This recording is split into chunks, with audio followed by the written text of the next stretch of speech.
जय महाराष्ट्र मित्रांनो, आपल्या मिनी ब्लॉगमध्ये सर्वांचं स्वागत आहे. आज आपण चाललो आहे मामाकडे जेवायला. मामाने आपल्याला खास आमंत्रण केलं आहे जेवणासाठी. पहिलं म्हणजे गाडीत पेट्रोल वगैरे टाकून घेतला. नंतर मार्केटला पोचलो. आपल्याला स्वीट वगैरे घ्यायचं होतं मामाच्या इथे खायला.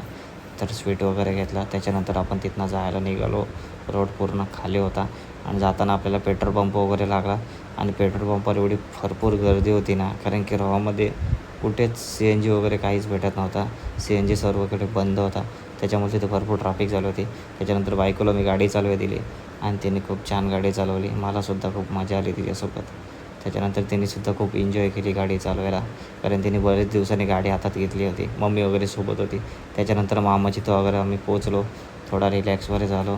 फ्रेश वगैरे होऊन जरा बसलो होतो. त्याच्यानंतर बायको सगळे जेवणाची तयारी करत होते आणि बाकीचे सर्वजण TV वगैरे बघत होते. त्याच्यानंतर मग बायकोने जेवण वाढायला घेतलं सर्वांसाठी आणि सर्वजण खाली बसले जेवायला आणि जेवणाचा मेनू बघू शकता तुम्ही. चिकन, मटण सर्व काही मामीने केलं होतं आणि जेवणसुद्धा खूप छान झालं होतं. सर्वांना जेवण आवडलं. सर्वजण जेवायला वगैरे बसले. आम्ही जेवून वगैरे घेतला. त्याच्यानंतर मामीने बायकोची ओटी वगैरे भरली, कारण की आम्ही लग्नानंतर पहिल्यांदा मामीच्या घरी गेलो होतो जेवायला. तर मला शर्ट